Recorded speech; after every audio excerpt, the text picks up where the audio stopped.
joining us today on Spotlight Brewton. I have some wonderful ladies in the room with me today. We're going to be telling you about some of the wonderful things that you can do to be part of what's happening in Brewton and give back to your community. There are a lot of ways that you can do it. If you want to be part of a civic group, we have several established clubs that you can be part of. But not always is that the best route for someone. We have some people here today who can tell you about what they've done to kind of create their own means of giving back to the community. And I'm going to start and let them introduce themselves and tell you what groups they're with. Hi, I'm Deborah Marriott, and I'm with the Brewton Garden Club. I'm Vicki Fussell, and I'm also with the Garden Club of Brewton. And I'm Brandi Deere with the Brandi Deere Foundation. I'm Bentley Martin with the Brewton Bridge Bunch. Paula Pettis, also with the Brewton Bridge Bunch. I'm Catherine Fountain with the Garden Club. Thank you ladies so much for being here with me today. I'm going to ask you a few questions and then y'all can just go around the room and tell me a little bit about how you got involved with the group you're in and some of the basic things that you do. Deborah, I know that the Garden Club is active right now. We're looking at doing some developing on the pitcher plant bog. So tell me a little bit about what you know about pitcher plants and what we've done so far. Well, a little bit is what I can tell you. I've learned a little bit this past year just simply because our garden club went to visit the pitcher plant bog when you came to talk to us about getting involved. And just fell in love with it because I love to take photos. So, I went out there with my camera and that hooked me. And since then we've been to visit the Rains down in Baldwin County and basically just realized that they're an endangered species and that we need to protect them and that we need to let them shine and let people come by and see them. They're out near the airport, people were driving through there, and we just want to make it a great place. So. Exactly. And tell me some of the plans that we're talking about. I know I've talked with y'all about it, but let's tell a little bit so that everybody knows what our plans are. I know signage was one thing that we wanted to try and do. We talked about that and also had a discussion about maybe a possible boardwalk. We need area for parking so people can have access to it. And I think some of the research on it is really what's brought more evidence to face of what we need to do. Exactly. Y'all learned a lot when you went on your tour down to Baldwin County, didn't you? We did. And we need to have a protected boardwalk that goes over the bog. The people have to stay on the boardwalk and not trample down the new plants. Exactly. And they just burned the airport a few months ago. And since they burned it, just beautiful plants are coming up. They are gorgeous and they're everywhere. Yeah, you can see the blooms all over the place out there. You think about ways that you can protect it and just making people aware that the bog is there. Like, I think we went one time before and there were some tracks where someone had driven their vehicle down in there and we were all like, oh no, that's such damage to the bog.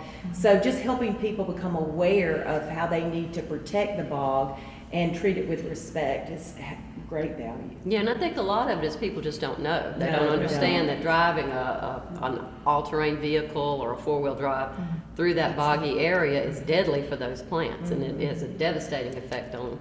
And just happening, we have been burning out there for so many years, and that's how pitcher plants thrive, is after a natural burn happens. But we had the burns going on every year, so we got this wonderful bog out there that was almost an accidental thing. And there are only about 100 of those sites in the Gulf Coast where people can actually go and see a pitcher plant bog. And this one is on a major thoroughfare. People driving up and down, maybe on their way to the beach, would love to stop by and see it because it is quite fascinating when you start looking at those kind of things.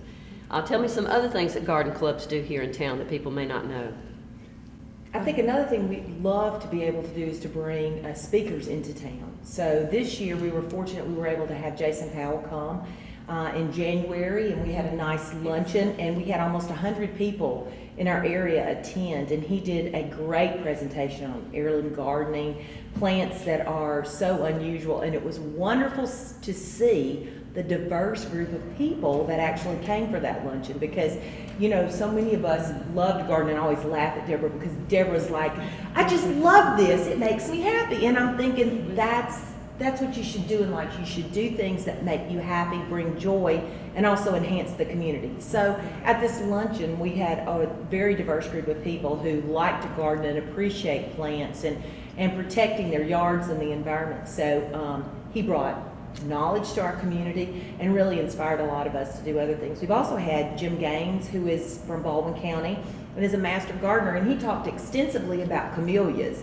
And if you think about it, go home and look in your yard, you probably have a camellia bush. It might not be the prettiest bush in your yard, But when it blooms, it's absolutely gorgeous, and you'll see them in a wide variety of blooms. So we became much more knowledgeable about all the types of blooms in those. And so a lot of our speaker bureau that comes to us is able to give us a lot of knowledge that we can translate back to our community. So I think that's Absolutely, and beneficial.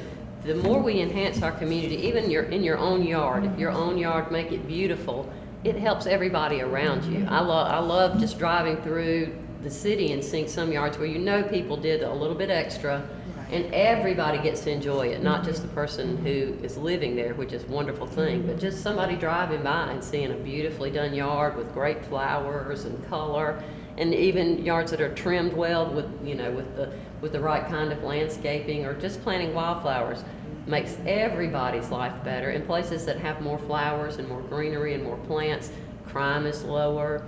You have more creativity, you have better economic development. It all feeds together to help everybody's life better. So I'm a big fan of garden clubs and things that we do.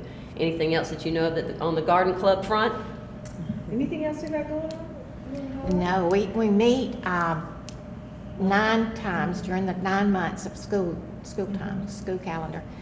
And we're very active all over town, and we've taken we just do everything we can to beautify Brewton. And there are 2 garden clubs in town, Yes, right? there are. And it's, Meadowood Garden Club, and they've been established for 30 some odd years. And then the Greater Brewton Garden Club. how do you become a member of the Greater Brewton? You can give us a call and we'll give you our schedule. All you have to do is show up, pay your dues and join, and we'd love to have you. And, you know, my cell number is 363-1077. Call if you're interested in joining the garden club. But we would just love to have new members and people who share the enthusiasm for gardening. Excellent. How much are their dues? The dues are $28 a year, but what Whoa, those I don't know if I can have yeah. There's a portion of that goes, of course, to local and to state garden clubs, but the majority of it is kept locally, which helps us to fund projects that we're interested in that give back to our community. So it's a wonderful way to give back when you join. Excellent, wonderful. All right, now if anybody is interested in becoming a member of the garden club, you can contact me here at the City Hall at 809-1777, and I'll put you in touch with them, or you can call any of these directly and they can give you a little more information about that. All right, now Brandi Deere, tell us a little bit about yourself and how you came to have your own foundation right here in Brewton. Okay. The name of the foundation is the Brandi Deere Foundation. We actually started back in 2008, and I was then residing in Atlanta, Georgia. And I was driving back and forth to do things on the weekend with the kids, but it had started to get expensive. And in 2009, we became officially 501c3 nonprofit organization.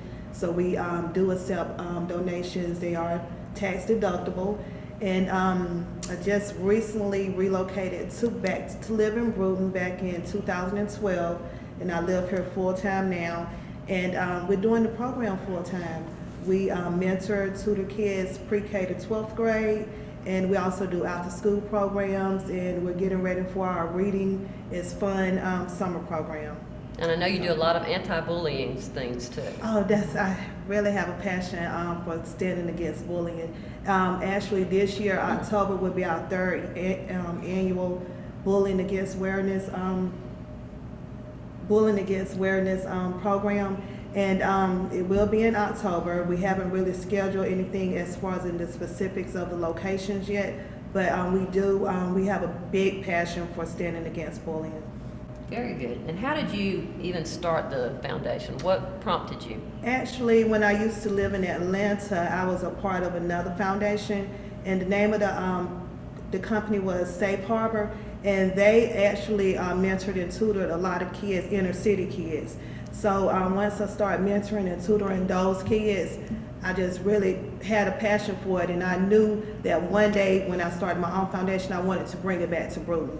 And another reason why I wanted to do it is because I grew up in the old projects right behind the old Brewton Middle School, and we really needed a mentor and tutoring program back then. So it's something, like I said, that's dear to heart, and I really do have a passion for it. Excellent, and congratulations on all you've done. I know you've been a big part of like the bicycle rodeo. You were there for that, and several other projects that have gone on at the Fisher Center. So congratulations on all that you're doing and the huge impact that you're making here in our city. Thank you. All right, now on to the Brewton Bridge Bunch. I've heard those letters used for other words, but we won't go into that. Tell me a little bit about how all of this got started. Well, we all took a class from Emily Wesley to learn how to play bridge, and we loved it. So we loved each other immediately. So we formed a little group, and it's been 10 years now. There are 9 of us, and we just decided that instead of just playing bridge, we could pay dues every month and contribute some back to the community. So we do various things. We've gone through Hope Place at Christmas with Vicki to provide Christmas presents for a family in need. Just other various things. Paula has several things that she wants to talk about. All that right, we do. tell me some of the things that y'all been involved in. We've done several different, first and foremost is we've done several different bridge tournaments to raise funds for different organizations. We hosted several Relay for Life bridge tournaments, and fashion show was the first one that we did. We've done things for the Yancey Jernigan Foundation. We've sponsored the Ronald McDonald House fundraisers. We donated a bridge luncheon for whoever at the Leukemia Society. Mm-hmm. We have, what else have we done? We've helped with Habitat for Humanity several times. We have, there was a fire victim recently who we learned about. Her house burned down, and we got together and donated some money for her. Just really anything that comes to light that we hear about in our various different walks of life, we just bring it to the table whenever we play bridge and decide on, how much we can give and what we can do to help. Why did you decide to do that? I mean, playing bridge is one thing, and enjoying each other's company. A lot of us belong to circles of friends who do that. How did it leap from that to becoming really a service?